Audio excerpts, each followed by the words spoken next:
Assalamualaikum warahmatullahi wabarakatuh. Sampurasun.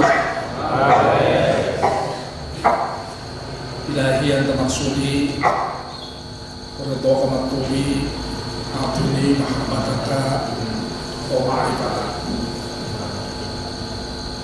Salam kehormatan sampaikan kepada pimpinan Pondok Pesantren Suriraya, pada pemirsa UMI, keluarga besar pemirsa Panom,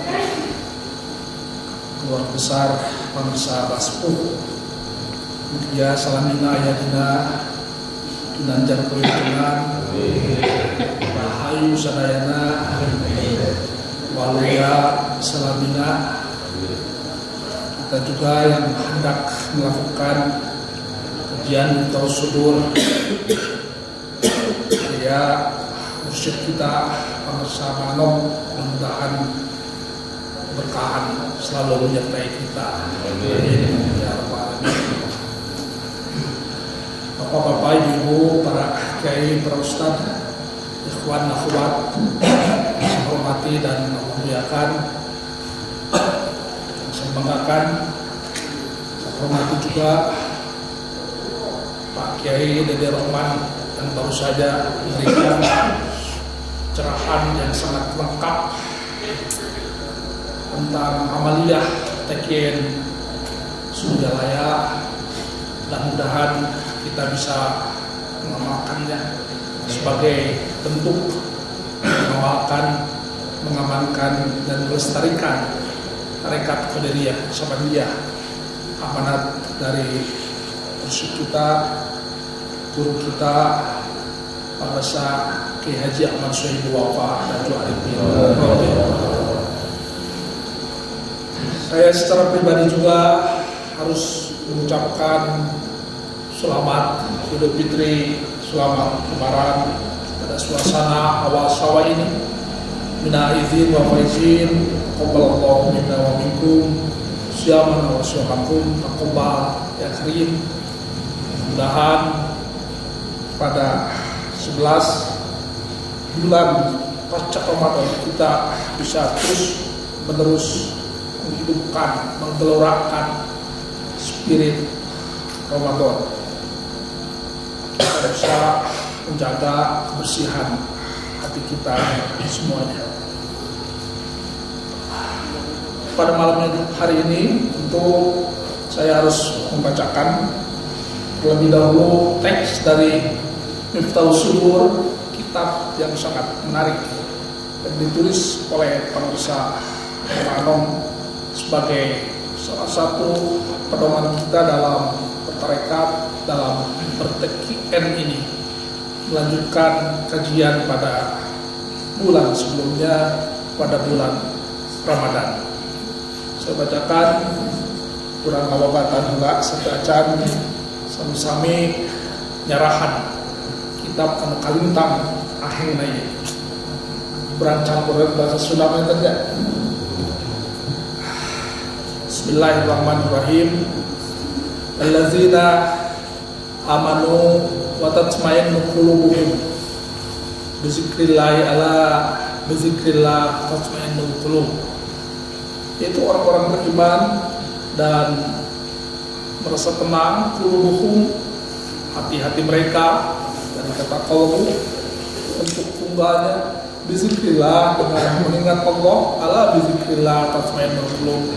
Dan ingatlah, hanya dengan mengingat Allah maka hati kita akan merasa tenang, tentram, damai. Ya ayyuhalladzina amanu, wahai orang-orang yang beriman, la tuhibuhum amwalukum wala auladukum an zikrillah. Janganlah harta kalian, anak-anak kalian mencelakakan kalian dari ingat kepada Allah. Wa may yaf'alka, dan barang siapa yang melakukan hal tersebut, harta dan anak-anak kita membuat kita celaka, fa ulaika hum khasirun, maka mereka lah orang-orang yang merugi. Istahwadha alaihim syaitan fa'ansahum zikrullah. kemudian setan membelokkan kita terlena, kita terjerat oleh godaan setan, fansahum, dan setan membuat melupakan mereka dari ingat kepada Allah Subhanahu wa taala. Ulaika hizbus syaitan, mereka itu adalah laskarnya setan. Ala inna hizbus syaitan humul khasirun, dan sesungguhnya laskar setan itu adalah mereka orang-orang yang merugi. Wa fi hadhihi ayatun katsiratun wa hadithun la tuhsa. Tentu saja tema tentang zikir itu akan kita temukan dalam ayat-ayat yang banyak pada Al-Quran dan juga hadis-hadis yang tidak terhitung. Titik sampai di sana. Paragraf berikutnya ini membicarakan tentang Miftahus Sudur ini sumbernya diambil dari kitab apa saja. Ya, itu sudah berbicara tentang sumber-sumber Miftahus Sudur yang dikutip, yang dianggit, yang dijadikan inspirasi oleh pengarang kitab Miftahus Sudur. Baik, coba kita renungkan dari apa yang kita baca tadi. Kitab ini menarik. Judulnya adalah Miftahus Sudur. Miftah itu artinya apa? Miftah itu artinya kunci. Artinya adalah pembuka. Sudur itu artinya apa? Sudur itu artinya adalah dada. Jama dari kata sudurun, tentu bukan dada dalam makna jasmania, tapi dada dalam makna ruhania. Mana dadaku, mana dadamu, bukan dada seperti ini, tentu saja. Bahkan kalau kita membaca kitab-kitab tasawuf, ada banyak kata yang melambangkan tentang realitas batin yang ada dalam diri kita. Ya, sodrun, ketika dibuka lapisan itu Miftahus Sudur, maka kita kemudian akan berjumpa pada lapisan berikutnya yang disebut dengan qalbu. Qalbu itu jawabannya adalah qulub. Ya, berbeda dengan bahasa Sunda. Kalau bahasa Sunda qulub artinya digolakeun, direbus. Ditulisnya dengan qaf, kalau ditulisnya dengan kaf artinya apa? Artinya adalah anjing, kalbu, betul nggak? Qulub. Kita biasa mengartikannya dengan apa? Dengan hati. Maka tadi di sini ada kata-kata qalbu, tatmainnul qulub, hati yang tumainah, hati yang damai. Ketika qalbu dibuka, dikelupas, kita akan menemukan lapisan berikutnya, yaitu fuad. Pernah Bapak mendengar istilah fuad ya? Fuad itu biasa kita mengartikannya dengan hati kecil. Ya, hati kecil. Ketika hati kecil dibuka, lapisan berikutnya adalah lubun. Jamaknya adalah albab, ulul albab. Maka ada ayat yang mengatakan ciri ulul albab itu adalah orang yang punya keterampilan memadukan antara zikir dan fikir. Ternyata dalam Al-Quran fikir itu tempatnya bukan di otak, tapi di lubun, di nurani. Allazina yazkuruna Allaha qiyaman wa qu'udan wa ala junubihim wa yatafakkaruna fi khalqis samawati wal ardi rabbana ma khalaqta. Itu definisi tentang ulul albab. Lubun itu lapisan setelah fuad. Kita biasanya mengartikannya dengan nurani. Pelan-pelan kita mensyarahinya. Ternyata dalam Al-Quran berpikir itu tidak di otak, tidak di mind, tapi dalam lubun hati, dalam nurani yang ditautkan antara kedalaman pikir dengan ketajaman fikir. Maka kita menjadi bisa memahami ketika ayat pertama kali turun kepada Rasul, surat apa? Surat Al-Alaq, kita menyebutnya dengan surat Iqra. Susah mengatakan Al-Alaq. Surat Al-Ikhlas kita sebutnya dengan surat Qul. Bukan aja. Surat Qul. Padahal surat Al-Ikhlas, surat Iqra.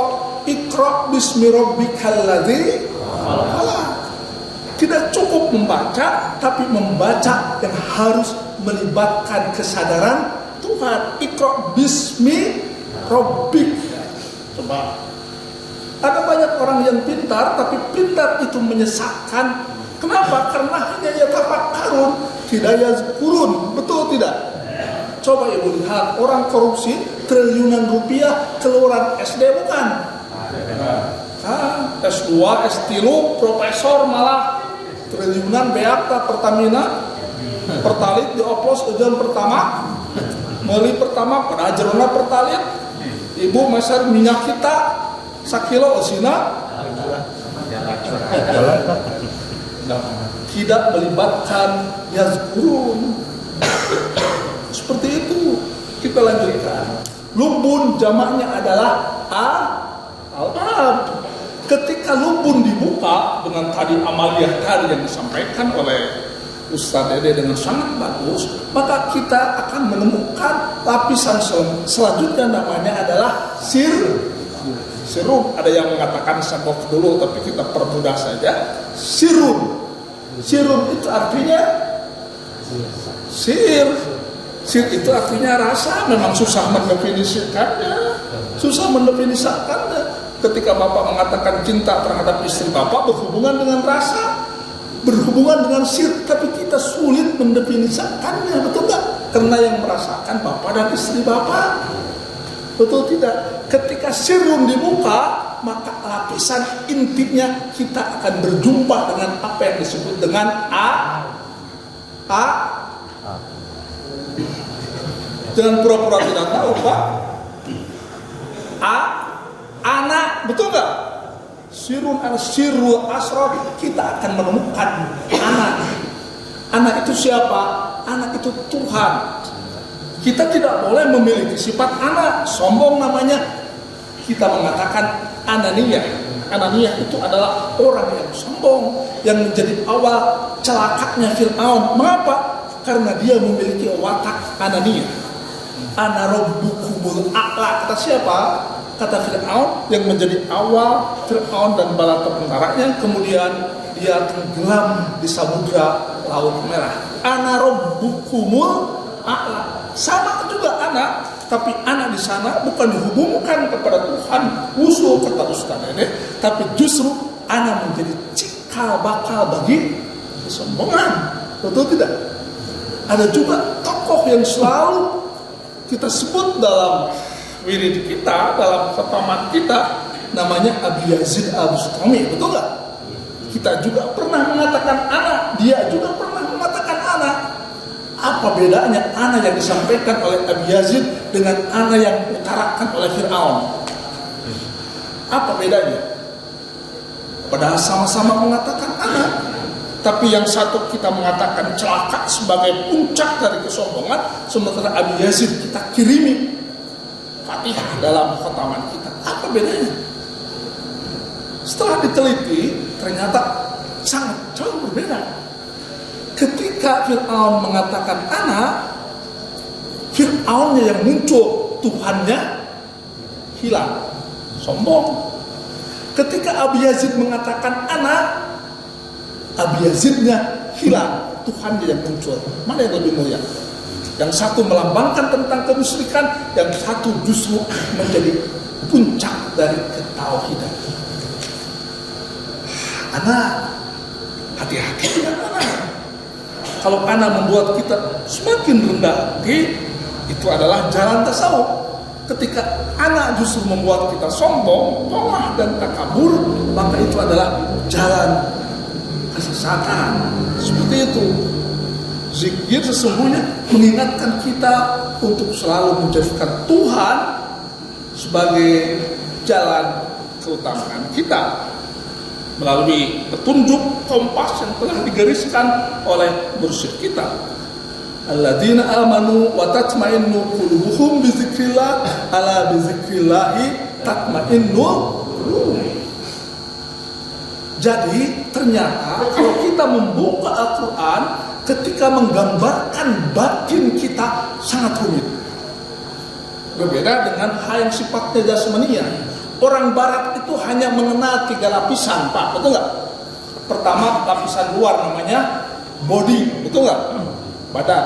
Yang kedua, Mind itu artinya akal.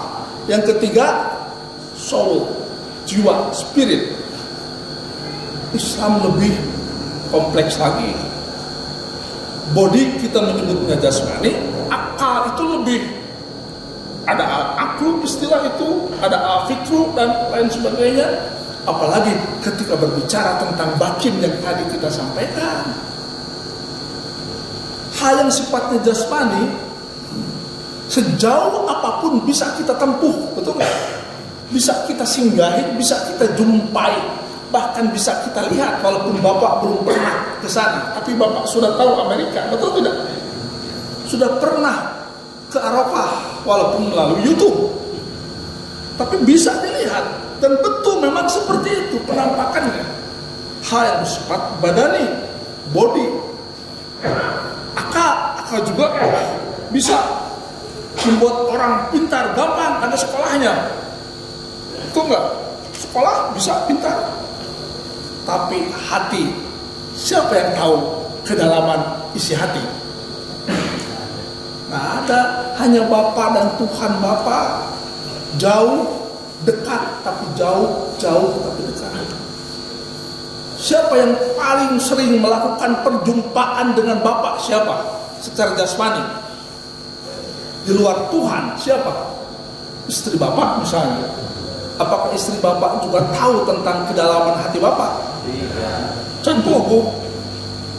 Muadinten menyebutkan cinta kepada istrinya, buat ingat syukur masuk. Oman-oman hukum. Omdo. Si ibu mah juga curahan, omdo. Itu enggak dekat tapi jauh. Yang paling tahu itu adalah Bapak dan Bapak. Tidak bisa dibohongi. Maka kata Nabi, mintalah fatwa kepada hati. Istafti qalbak, minta fatwa kepada hati kita. Hati kita tidak mungkin dikelabui. Pengersa Abah Anom, guru mursyid, salah satu kehadirannya adalah mencoba membimbing hati kita supaya berada dalam kesadaran yang jujur. Seperti itu. Sebab tidak ada yang bisa mengetahui hati kita kecuali Tuhan dan kita. Kita menyebutnya kondisi itu dengan ihsan. Betul nggak? Ihsan, orangnya dikatakan muhsinin. Para ulama mengatakan inti ajaran yang dibawa oleh Kanjeng Nabi 3 trilogi: iman, Islam, dan ihsan. Betul tidak? Islam kemudian nanti menjadi fikih. Dia membicarakan tentang aspek yang sifatnya lahiriah, fikih lahiriah. Wudunya kedah kucai, laras upami saum kekeking barang tuang, itu namanya fikih. Zakat harus jelas bendanya, fikih namanya. Nanti dalam fikih tentu ada banyak mazhabu arba'ah misalnya kita menyebutnya. Kemudian nanti ada yang disebut iman. Iman itu nanti berkaitan dengan apa?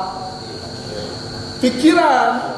Bukan biasanya melahirkan apa yang disebut dengan ilmu kalam, ilmu usuluddin, ilmu tauhid.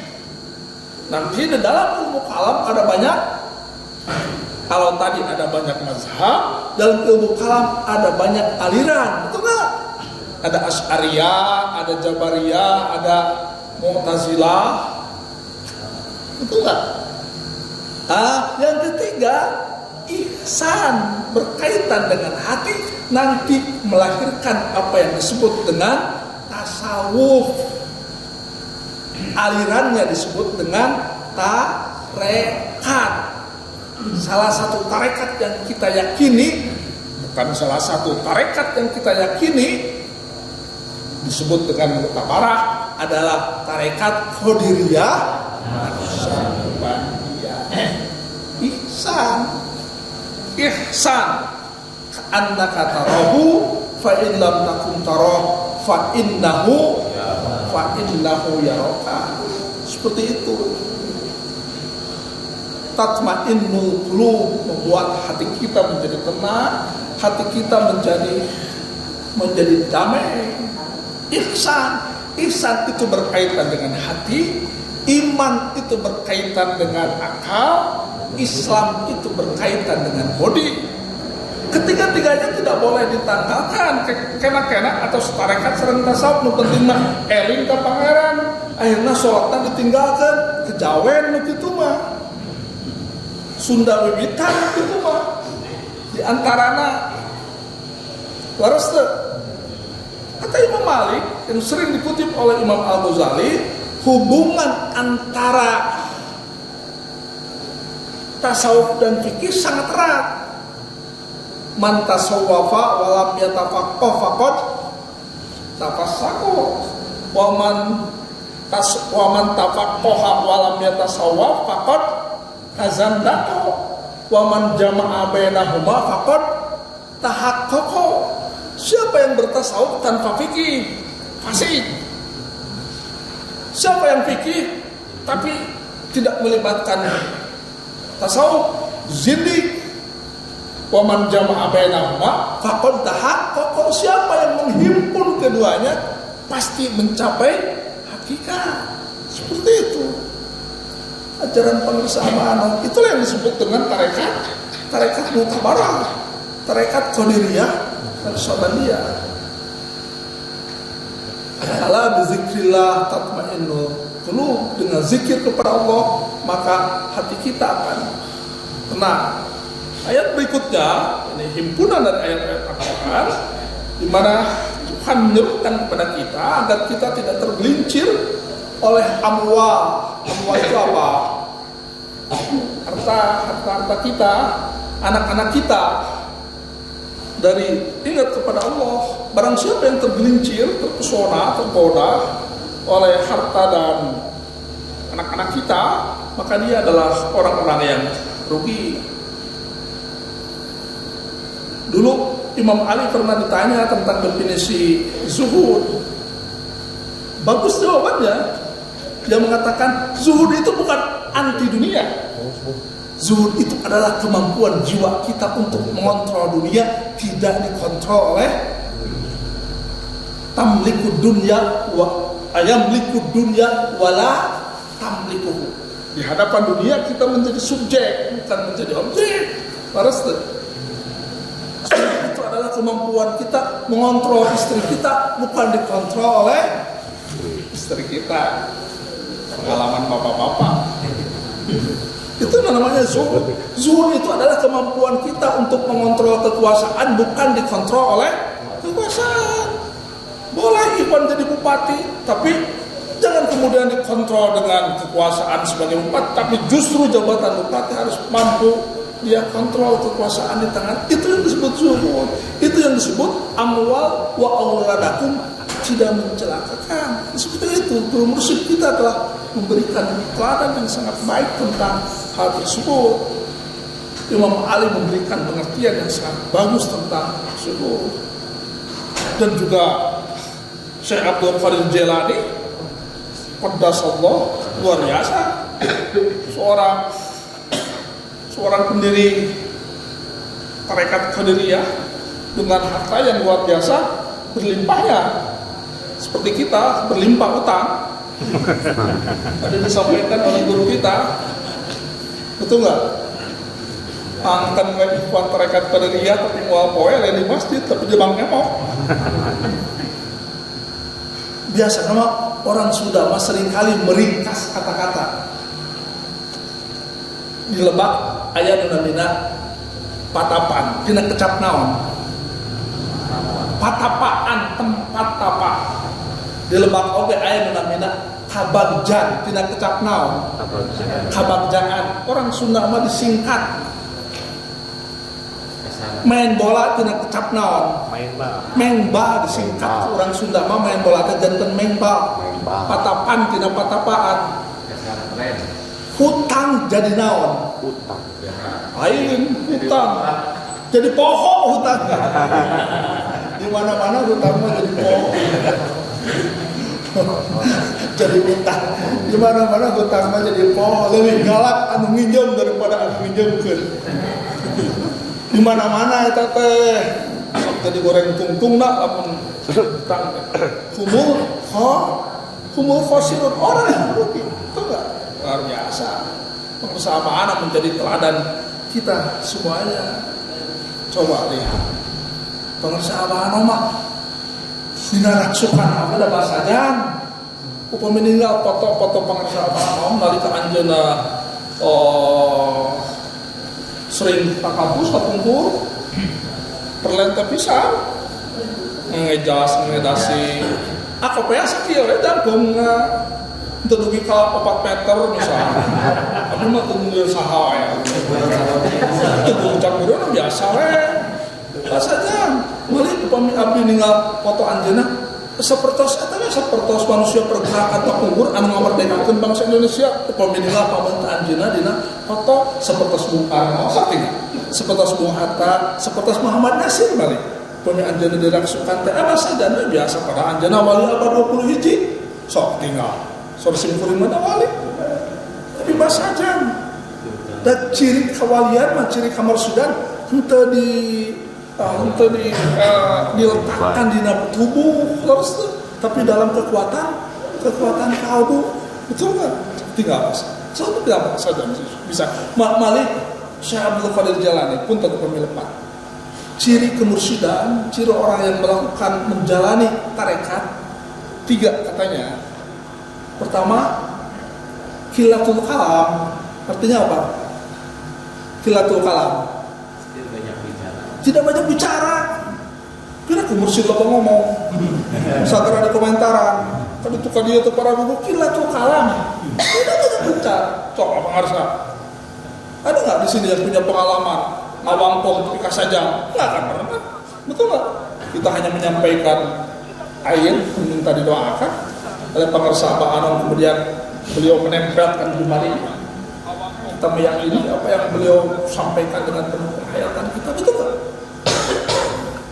Khilatul kalam.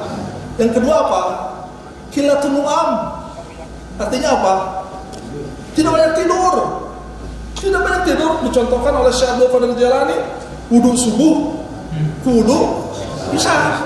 Juga orang dah sholat isya jam 3:30. Ya orang apa kosong. Sholat subuh wudu isya, isyana 4:30. Beres sholat isya langsung ngomong subuh. Syekh Abdul Qadir Jalani maksudnya terjaga sepanjang malam. Dia melaksanakan sholat sunat yang disampaikan oleh guru kita, Pak Dede.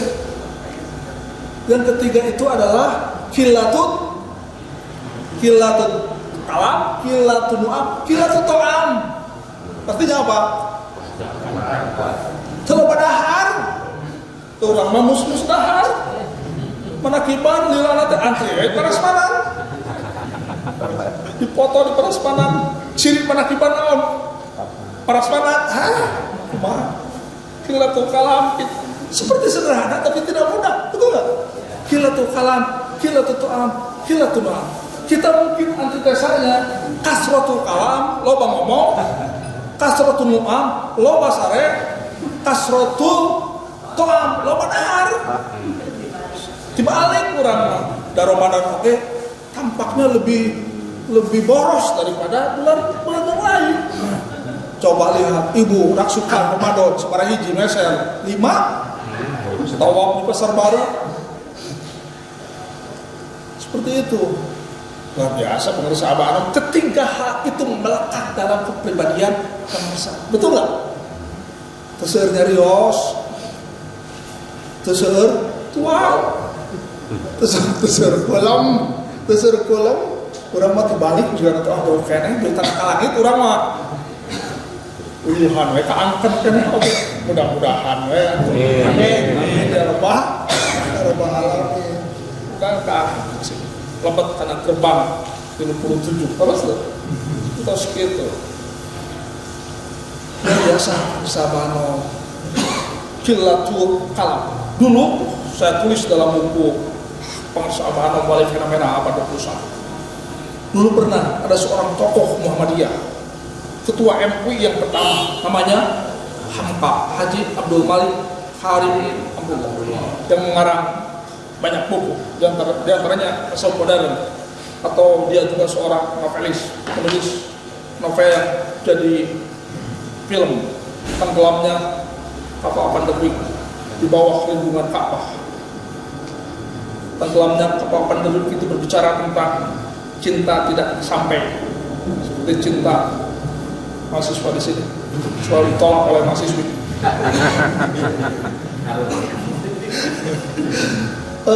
Dia silaturahmi. Usianya pemirsa Abah Anom dengan Hamka itu sepupuan Hamka. Ya. Abah Anom itu beliau itu lahir, pemirsa Abah Anom itu tahun 1911. Hamka itu 1910 ya. Kalau Soekarno 1901. 1902 itu Muhammad Hatta. 1904 itu adalah Muhammad Yamin. Kalau pemirsa Abah Sepuh lahir tahun berapa? Gimana? Ngaku mereka tidak tahu tanggal lahir? Pemirsa Abah Sepuh? Pemirsa Abah Sepuh itu 1836 ya, 1836. 1825 itu kelahiran dari siapa? Yang Banten itu Syekh Abdul Karim. 1830 itu Syekh Toha Kalisapu Cirebon. Syekh Kalisapu Cirebon. Apa sepuh itu sepuh? NU itu pendirinya adalah Kiai Haji Hasyim Asy'ari. Dia lebih muda dari Abah Sepuh. Dia lahir tahun 1871. Lebih tua 3 tahun dari Ahmad Dahlan. 1867 Ahmad Dahlan itu 3 tahun lebih muda dari Ahmad Dahlan. Ahmad Dahlan itu wafat tahun 1923. Jadi dia tidak tahu bahwa di Indonesia ada Nahdlatul Ulama. Ahmad Dahlan itu. Ahmad Dahlan dan Kiai Haji Hasyim Asy'ari dia berguru pada sosok yang sama, namanya adalah Kiai Haji Saleh Darat, yang menjadi gurunya Raden Ajeng Kartini, yang menulis buku Habis Gelap Terbitlah Terang, ya, Minan Nuri ila Zulumat, Yahdi Minaz Zulumati ila Nur, kalau diterjemahkan dalam bahasa Quran. Gurunya jadi berguru pada sosok yang sama tapi menghasilkan aliran yang berbeda. Yang pertama adalah Muhammadiyah, yang kedua adalah Nahdlatul Ulama. 1820 itu kelahiran dari sosok ulama yang menjadi mata air Kiai Nusantara, namanya adalah Syekh Khalil Bangkalan. 1820 Syekh Khalil Bangkalan itu lebih sepuh daripada Abah Sepuh. Maka Syekh Abah Sepuh kan pernah tawaruk ke Syekh Khalil Bangkalan. Dulu belum ada selat Madura, jadi beliau memakai, katanya bagian dari karomah, memakai sabut kelapa. Sabut kelapa langsung sampai ke Madura. Bapak kalau boleh coba aja pakai sabut kelapa, insya Allah tenggelam. Karena kan kita beda makom lah ya. Orang lain membaca Fatihah bisa sampai ke pulau yang berbeda. Kita membaca surat Yasin 30 kali tidak sampai kemana-mana. Karena berbeda penghayatan mungkin ya. Orang lain bismillahnya mati, kita Yasinnya ke mati. Itu yang disebut orang-orang Sunda, bedanya antara jisim dengan isim. Kita baru sebatas jisim. Jisim kita belum tiba pada isim. Isim itu biasanya orang Sunda menyebutnya dengan jimat, bukan jimat. Isim itu adalah karomah, isim itu adalah barokah, asma jamaknya. Asmaul husna, nama-nama yang baik. Selalu kita berikan yang paling banyak ya latif, agar kita menjadi lebih latif itu lebih lembut. Coba bayangkan, tapi tidak lembut-lembut. Orang lain, guru kita, orang tua kita, mungkin nenek dan kakek kita hanya dengan bismillah mampu menyeberang dari Selat Sunda ke Sumatera. Urang mah 30 juz langsung ke kalem. Beda penghayatan anak, betul tidak? Seperti itu. Kita alhamdulillah kita punya kota mah luar biasa. Pertama sampai mana tadi? Syekh siapa? Hamka Pak. Nah, ke Madura. Enggak ke Madura. Haji Karim Amrullah dia sowan ke Pengarsa Abah Anom. Dia lebih senior Pengarsa Abah Anom itu. Hamka itu sowan ke Pengarsa Abah Anom. Kalau pesantren berdirikan tahun 1905 ya. Ini didirikan oleh Pengarsa Abah Sepuh ketika usia beliau 60 tahun. Jadi Pengarsa Abah Sepuh mendirikan pesantren itu ketika usianya 30 tahun. Urang mah 30 tahun teh serempok. Tong berwarhang nyeun pasantren, istirahat urang mah. Kan itu yang kawin deui. 30 tahun kan nyeun pasantren ada mau pesantren tapi Abah Sepuh kan yuswana panjang sampai 120 tahun. Jadi sempat mengelola pesantren dalam waktu yang lama gitu. Dia lahir tahun 1836, wafat tahun 1950-an, panjang usia. Dia datang kepada Pengarsa Abah Anom, Hamka itu. Dua tokoh besar yang sangat dihormati oleh komunitasnya. Datang ke Pengarsa Abah Anom, cara banyak, ilmunya banyak Hamka itu. Ujung dari pertemuan itu, kemudian Pengarsa Abah Anom bilang kepada Hamka, pengarsa mungkin kalau istilah kita ya, tapi bahasa Sunda, saya punya bahasa Indonesia aja. Saya punya murid banyak ini di sini di Nurul Asrar. Silakan pengarsa Hamka untuk memberikan pencerahan tasawuf kepada murid-murid saya. Kata Pengarsa Abah Anom. Kata Pengarsa Hamka, enggak, jangan saya. Silakan Pengarsa Abah Anom. Saya malu saya. Memang saya banyak menulis kitab-kitab tasawuf, tapi saya malu di depan. Masa saya di depan Pengarsa Abah Anom harus menjelaskan tentang tasawuf? Saya dulu memang Hamka, tapi sekarang Hampa. Akhirnya dua-duanya tidak menyampaikan ceramah di depan para santri yang ada di Nurul Asrar. Beda jeung urang, teu ditahage urang mah maju sorangan. Jadi seperti itu, dua tokoh pengarsa Abah Sepuh dan Pengarsa Abah Anom dan Pak Hamka. Banyaklah makromah dari Pengarsa Abah itu. Kalau Pengarsa Abah Anom dulu Kiai Haji Abdul Rahman Wahid yang dianggap wali oleh Nahdlatul Ulama, terutama di Jawa dan Madura, datang ke sini ke Pengarsa Abah Anom minta ditalkin. Tapi kata Pengarsa Abah Anom, tak ada ditakin Gus, ya Gus dulu parantos ditakin Gus ya Abdul Qadir Jailani nalika di Baghdad. Sohan bisa nyeros gitu, misalnya swali. Jadi tahun 1993 ada muktamar NU di Cipasung, betul nggak? Dulu hubungan Gus Dur dan Soeharto itu jelek sekali, jadikan musuh bersama seperti itu. Yang bagus hubungan Soeharto itu siapa?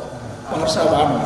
Dan Gus Dur tahu, sebelum ke Cipasung, Gus Dur itu sowan dulu ke Pengarsa Abah Anom, minta didamaikan dengan Soeharto. Tapi Pengarsa Abah Anom bilang, karena hubungannya sudah tidak mungkin lagi disatukan, tapi Pengarsa Abah Anom bilang, kelak yang akan mengisi istana itu sampean. Terbukti coba. Terbukti ketika Pak Harto selesai diganti oleh Habibie tidak panjang zaman kekuasaannya, jatuh kepada siapa? Gus Dur.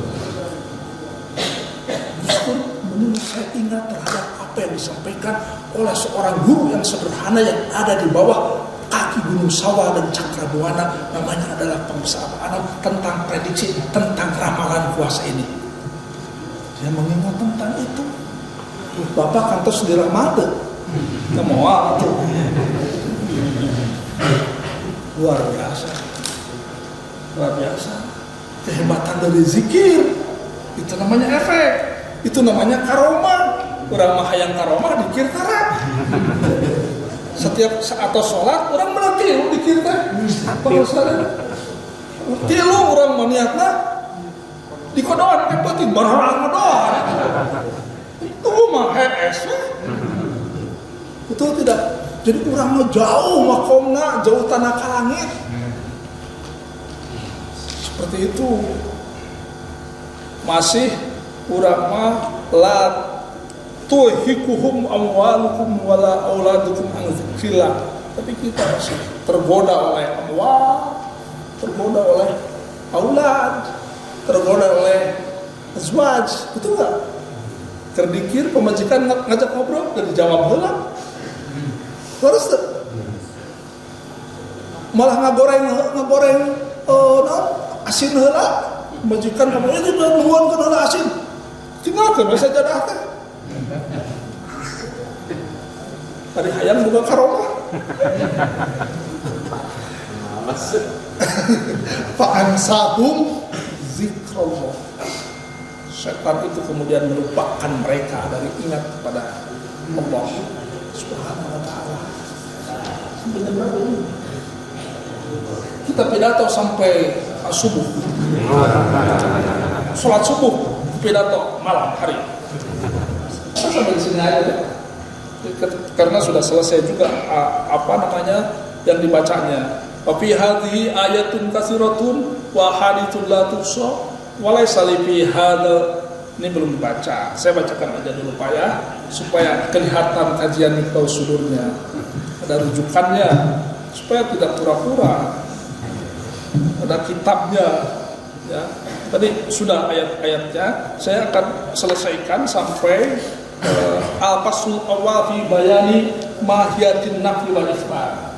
Jadi pada bulan berikutnya siapapun juga nanti tinggal melanjutkan pasal pertama tentang penjelasan inti dari nafi, negativa, wa isbat dan positiva. Kita selesaikan dulu bacanya ini ya. Wa haditsun la tuhsa, dan juga hadis-hadis yang sangat tidak terhitung.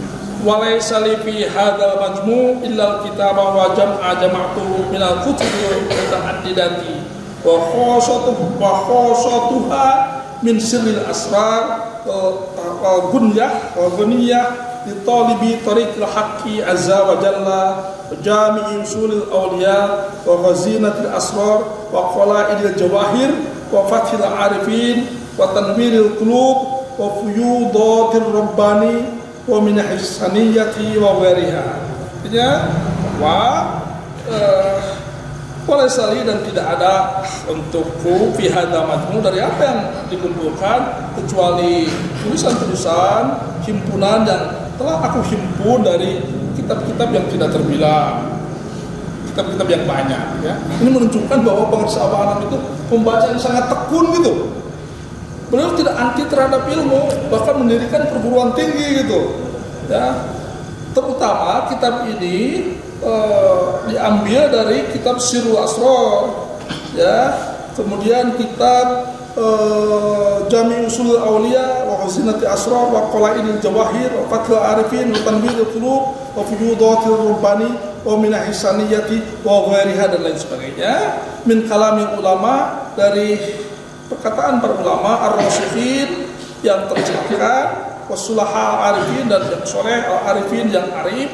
Adamallahu manfaatahu, semoga Allah melestarikan kemanfaatannya fi kulli makanin wa zamanin, dalam setiap ruang wa zamanin dan waktu. Wa nasarahu bi syafaatin nabiyyi Muhammadin sallallahu, dan juga semoga Allah menolongnya dengan syafaat kantong Nabi Muhammad sallallahu sayyidil insi wal janni, sebagai tuan dari manusia dan jin. Wa bi karamati sayyidi asy-syekh Abdul Qadir Al-Jilani qaddasallahu, dan juga karomah Sayyid Tuan Syekh Abdul Qadir Jilani qaddasallahu sirrahu, semoga Allah mensucikan sirrahu segala rahasia. Selesai ya, kita nanti bulan berikutnya al-faslul awwal fi bayani mahiyatin nafsi wa isbat. Punten aya HP teh. Punten juga. Ini sebagai penutup, ada sebuah ini sangat menarik menurut saya. Saya ambil dari sajak Sunda kuno ya, ini sebagai penghujung aja, yang ditulis oleh pengarsa Sepuh. Jadi dulu pengarsa Sepuh itu menulis sajak Sunda kuno tentang tarekat ya, tapi ini tidak populer. sajak kuno itu seperti guguritan ya, seperti itu ya, semarandana ya. Bunyinya seperti ini, bagus sekali ini kamu saya. Kalau Bapak tidak paham, pura-pura paham saja.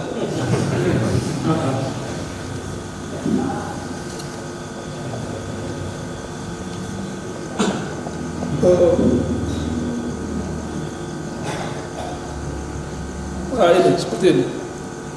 Anu jadi bibit mah kebukti. Bukti daek leukeun digawena. Syaratna ulah darapon sing jujur sanggeus lulus. Lir misil hayam tadi. Terdepak ngileung-leuman. Bukti hasil maksud jeung kuat nahan bogodana. Teu dirasa sieur sakuriling bungking. Letep getek ngocona. Bogoda kita seperti sedang ayam. Kita seperti ayam sedang ngileung-leung. Ayam sedang ngileung-leung, mengeram ya kalau bahasa Indonesianya. Menunggu apa? Menunggu telur itu kemudian menetas menjadi anak ayam hidup memberikan manfaat. Tapi ketika ayam ngileung-leung pasti akan ada banyak sieur. Sieur itu apa? Sieur itu apa ya? Sekuriling bungking, kutu dan lain sebagainya, yang membuat kita harus sigap menerima seluruh godaan itu. Harapannya kemudian telur itu menetas dan kemudian kita menjadi manusia yang sempurna, menjadi ayam-ayam baru, kesadaran baru tadi disampaikan, menjadi insan kamil, bukan instan kamil. Insan kamil, apalagi tidak menjadi telur yang cacing calak. Wallahu muwaffiq ila aqwamit thoriq. Assalamualaikum warahmatullahi wabarakatuh.